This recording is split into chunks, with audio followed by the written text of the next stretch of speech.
சென்னையில் போக்குவரத்திற்கு இடையூறாக நிறுத்தப்பட்டிருந்த காரை எடுக்குமாறு கோரிய போக்குவரத்து காவலரை காங்கிரஸ் எம்எல்ஏ தாக்கிய சம்பவம் பெரும் அதிர்ச்சியை ஏற்படுத்திய நிலையில் காங்கிரஸ் எம்எல்ஏ மீது வழக்கு பதிவு செய்யப்பட்டுள்ளது. சென்னை அண்ணா சாலையில் ஸ்பென்சர் பிளாசா அருகே போக்குவரத்து இடையூறாக கார் ஒன்று நிறுத்தப்பட்டிருந்ததாக கூறப்படுகிறது.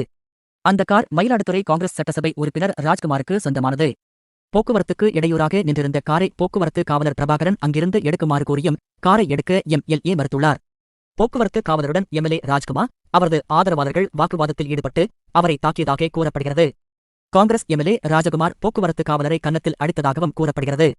போக்குவரத்து காவலர் பிரபாகரனை அடித்த எம்எல்ஏ ராஜகுமார், என் காரை எடுக்க முடியாது, இங்குதான் நிற்கும். ரோட்டுல பிச்சை தானே எடுக்குறீங்க என கூறிவிட்டு சாலையிலேயே விட்டுச் சென்றதாக கூறப்படுகிறது. இதையடுத்து காரின் சக்கரங்களை பூட்டி போக்குவரத்து காவலர் பிரபாகரன் அபராத ரசீது வழங்கியுள்ளார். இதுகுறித்து தகவல் அறிந்து வந்த அண்ணா சாலை போலீசார் காவல் உயர் அதிகாரிகளுக்கு தகவல் தெரிவித்துள்ளனர்.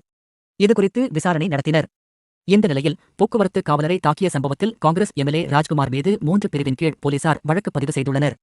எம்எல்ஏ ராஜ்குமார் மீது ஆபாசமாக பேசுதல், அரசு ஊழியரை பணி செய்ய விடாமல் தடுத்தல், காயம் ஏற்படுத்துதல் ஆகிய பிரிவுகளின் கீழ் வழக்கு பதிவு செய்துள்ளனர்.